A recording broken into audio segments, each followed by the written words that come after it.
আসসালামু আলাইকুম, কেমন আছেন? আশা করি সবাই ভালো আছেন। তো অনেক দিন ধরে কোনো ভিডিও দেওয়া হয় না, ওইরকম সুযোগ মিলে না। কিছু ঝামেলার কারণে ভিডিও করা হয় না। তো এই ভিডিওটি অনেক দিন আগের। আমার মা তখন একটা বড় মুরগি, ব্যালেন্স মুরগি এনেছিল। ভিডিওটি আপলোড করা হয়নি, তো আজ সুযোগ মিলে ভিডিওটি আপলোড করার টাইম পেয়েছি।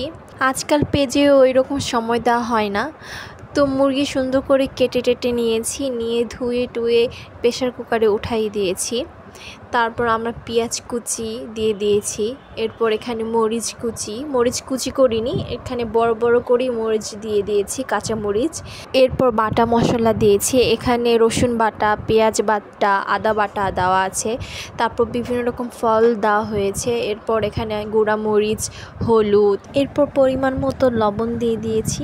তারপর এখানে সয়াবিন তেল দিয়েছি। তারপরে এখানে কয়েকটা তেজপাতা দিয়েছি, দিয়ে এটাকে সুন্দর করে মাখায় নেব। আমি এখানে কাঠের চামচ ইউজ করছি, হাত দিয়ে মাখাইনি, যেহেতু এটা বড় মুরগি, হাড্ডিগুলো হাতে লাগবে, এই জন্য কাঠের চামচ ইউজ করছি।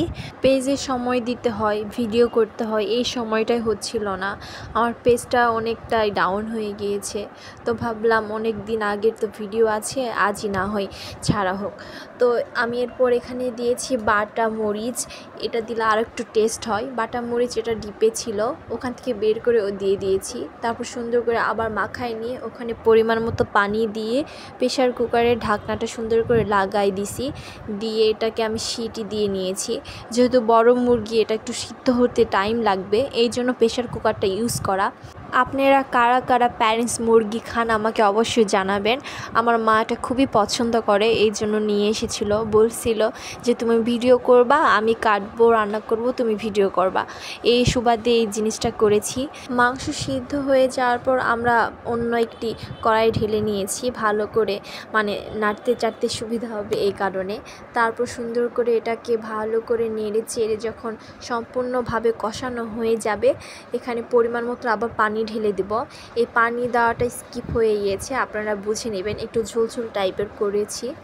এটা যখন সম্পূর্ণ হয়ে যাবে তখন ওর মধ্যে আমরা পরিমাণ মতো জিরা গুঁড়া দিয়ে দেবো। জিরা গুঁড়াটা দিলে আসলে খাবারটা অনেক টেস্ট হয় এবং ঘ্রাণ ভালো আসে, এই জন্য জিরা গুঁড়া দেওয়া। দিয়ে জিরা গুঁড়া দেওয়ার পর এটাকে সুন্দর করে আবার চামিচ দিয়ে নাড়াচাড়া করে নিয়ে একটা সুন্দর দেখে পাত্রে ঢেলে নিয়ে তারপর পরিবেশন করব। আজকের জন্য এতটুকু, আর কথা বলবো না, আপনাদের অনেক সময় খেয়েছি, আমারও সময় হয় না ভিডিও করার জন্য, এই জন্য ভাবলাম এই ভিডিওটা না হয় ছাড়াই যাক। এইভাবে সুন্দর করে আমরা পরিবেশন করেছি। আজকের জন্য এতটুকু। আল্লাহ হাফেজ, ভালো থাকবেন এবং ভিডিওটি ভালো লাগলে শেয়ার করবেন।